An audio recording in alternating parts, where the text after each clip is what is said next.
lenses and nothing in the retina. Your eyes are perfect. Except I cannot see anything. Then we're gonna have to run some more tests. Is that a prescription?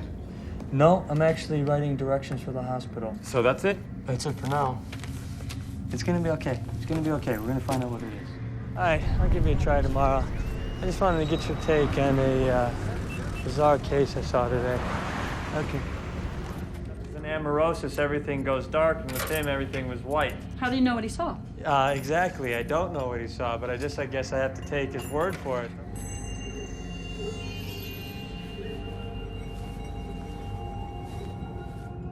Good morning. Yeah, I doubt it's gonna be all that good. What's the matter? I can't see. What if a blindness epidemic had taken your sight? That's the premise for the 2008 film Blindness, directed by Fernando Meirelles, starring Mark Ruffalo and Julianne Moore, based on a novel of the same name by Jose Saramago. As the first victim of the mysterious blindness disease puts it, it doesn't feel like someone suddenly turned all the lights off, but like someone turned all the lights on. The novel refers to it as the white sickness. There's a movement to it, light particles, light shining through a sea of white. It feels like I'm swimming in milk. Really? When Subject Zero visits the eye doctor, the virus is transmitted to everyone there. Within a mere 24 hours, everyone who was in that waiting room finds themselves quarantined with inexplicable blindness. In real life, complete blindness results in total darkness. No light can filter through whatsoever, so the fact that the blindness here is bright instead of dark is really strange. It's possible to see flashes or floaters in your field of vision. Sometimes people get a migraine aura before a headache that can cause flashes of light. Lightning streaks can also flash across a person's vision if their retina is detached or if the vitreous gel inside one's eye shrinks. If a person gets cataracts, light rays or halos can appear around objects too. However, none of these explanations fit the symptoms experienced by the characters in Blindness. Nothing in your lenses and nothing in the retina.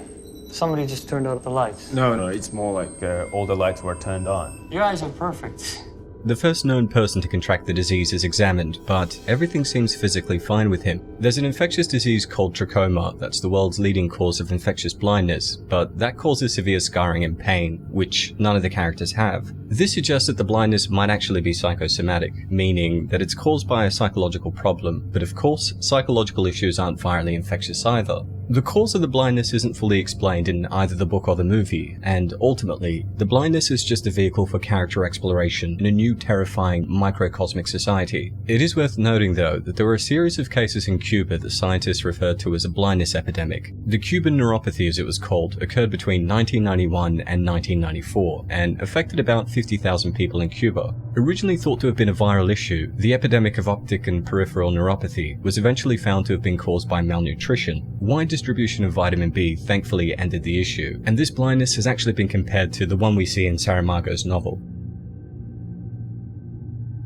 The film starts at a busy intersection. People are hustling and bustling along as per usual, when suddenly a car comes to a halt. The man inside, played by Yusuke Isaya, has spontaneously gone blind. Many onlookers stop to find out what's wrong, and a stranger offers to drive Yusuke home. Unfortunately, after driving him to his apartment and confirming that he really has become completely blind, the douchebag steals his car. Yusuke waits for his wife, played by Yoshino Komura, who immediately drives him to see an optometrist. The waiting room is packed. There's Danny Glover, Alice Braga, a young boy, and a few other characters. Something worth noting here before we get too far in the story is that all of the characters are unnamed, so for the sake of being able to keep up, we'll be referring to characters by their actors' names. Except I cannot see anything. Yes, and if this is true, then we're gonna have to run some more tests. But I have to be honest with you, I've never experienced anything like this before.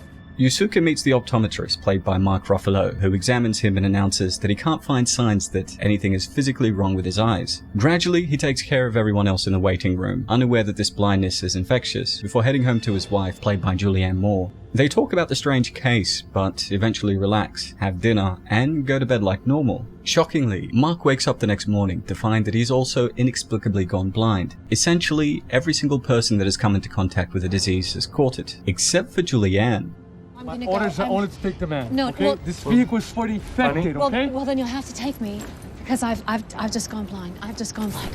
The government quickly moves to quarantine the infected, forcing Mark and Julianne onto a hazmat truck that takes him to a facility. Agreeing to keep the fact that she can still see a secret, they arrive and are quickly joined by others, from Yusuke, believed to be Subject Zero, his wife Yoshino, Don, the thief who stole his car, Danny, Alice, to a maid at the hotel that Alice was staying in. Admissions to the asylum never cease. Okay, everyone, start getting yourselves settled in. We'll be right back. And was that guy talking? That guy is our ward representative, all right? At first, Mark and Julianne organized things at the facility nicely, ensuring that everyone got a fair share of their rations and that everyone was getting along. And given her perfect sight, Julianne does her best to guide everyone when they need it. But eventually, so many people are crammed into the facility and the epidemic outside gets so out of hand that the facility turns into a concentration camp. With no oversight and help from outside, guards soon refuse to provide any help, openly mock the sick, and shoot anyone who gets too close to the towers. Okay, I'm not asking to leave him. I'm simply trying to ask for some help. Get the fuck back! This is ridiculous. Now, I have a sick man here. To make matters worse, a former bartender played by Gael Garcia Bernal has acquired a gun and declared himself king of the ward. With the help of an accountant played by Maury Shaken, who had gone blind prior to the epidemic, the pair begin withholding food, stealing, and abusing people. And I hereby declare myself the king of War 3. So at War 3, we came up with a new plan. Bring us your women. Women for food. Up until this point, Mark has urged his wife not to reveal that she can see, fearing what might happen to her. But after a woman is killed during one of the raids, she retaliates, ending the so-called king with a pair of scissors.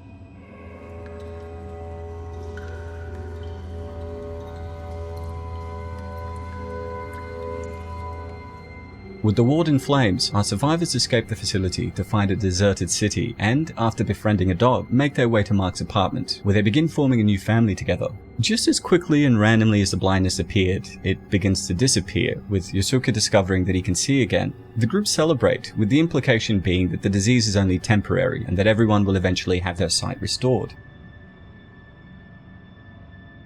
The road to developing this film was a bit bumpy, namely because the author of Blindness, Jose Saramago, had no interest in selling the rights for the movie. Morelos eventually convinced Saramago, who agreed on two conditions. One, the story couldn't be set in any specific time or place, and two, the dog that joins them had to be big, not small, which is a really quirky request. Since most of the characters are afflicted with this pure white blindness, the film utilizes various techniques to mimic the disease. Much of the movie is overexposed, mirroring the brightness that the characters see. Cinematographer César Charlone filmed a bucket of milk and laid it over sequences in order to create an image of what the characters might be seeing. Just a great complex part. I'm blind most of the movie, and there's a lot of acting challenges, and I think it's got a really important message to audiences today. As for the actors, playing blind characters was a challenge. The cast members rehearsed wearing blindfolds, and even Morelos wore one himself to understand what they went through. About 200 cast members and extras needed to convincingly portray being blind, and had to undergo workshops to get a feel for how the blind utilized their other senses. Mark Ruffalo actually wore contact lenses that rendered him completely blind for the shoot, and had the hardest time on set, constantly wandering off and getting lost. Still, Ruffalo said that the experience was very humbling, and it definitely pays on screen. Blindness is a gorgeous film with ambition. The acting is superb all round, and is the glue that holds the premise together. But the tone feels a little off compared to the bleak premise. The flashy cinematography occasionally makes sequences that should be emotional gut punches feel a little hollow. The movie was the opener at the 2008 Cannes Film Festival, and the response since has generally ranged from average to poor. Major complaints being, the movie was not as interesting as its premise. Its ending is probably what I dislike the most. What caused the virus? Why was Julianne immune? Why did it disappear? If you're looking for answers to these questions, you won't find them here. Still, if you're big on amazing cinematography and dramatic acting, you'll find a lot of things to love here. But with that said, I'd love to hear your thoughts on the film, so please share that below. Don't forget to hit like and subscribe if you enjoyed the video. Come join our regular streams on Twitch. And yeah, if you have any other suggestions, feel free to leave them in the comments below. As always, it's been a pleasure. Niyat here with Film Comics Explained. Thanks for stopping by.